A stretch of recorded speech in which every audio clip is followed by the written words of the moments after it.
करुणा मुंडेंच्या गाडीमध्ये तुम्हाला माहिती आहे ना, आकाशात सांगण्यावर तो पिस्तूल ठेवण्यात आला होता आणि त्यांच्यावरती गुन्हा दाखल झाला आणि काही दिवस त्या जेलमध्ये होत्या.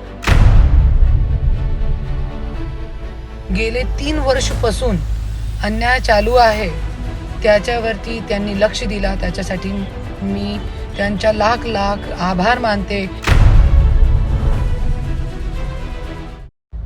नमस्ते, मी करुणा धनंजय मुंडे. सुरेश दस भाऊंना मी खूप खूप धन्यवाद करते. हात जोडून हृदयापासून मी त्यांचा आभार मानते, जे त्यांनी मला न्याय दिला. आणि आज ज्या माझ्यावरती गेले 3 वर्षापासून अन्याय चालू आहे, त्याच्यावरती त्यांनी लक्ष दिला, त्याच्यासाठी मी त्यांचा लाख लाख आभार मानते. आणि भाऊ, तुम्ही मला टाईम द्या.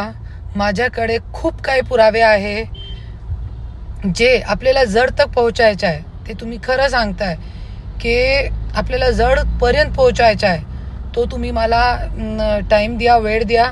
मी सगळे पुरावे घेऊन तुमच्याकडे येते आणि तुम्ही जड तक पोहोचा. हे जे बीडमध्ये गुंडशाही, दंडपशाही, हुकुमशाही, खून नाही खेळ चालू आहे, त्याचा तुम्ही पर्दाफाश करा.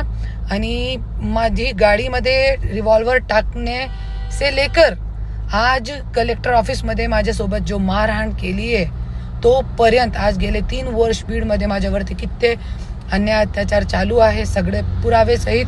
आणि जे लोकांची माझ्याकडे कंप्लेंट आलेली आहे, सगळी मी तुम्हाला देणार आहे. तुम्ही मला वेळ द्या. धन्यवाद.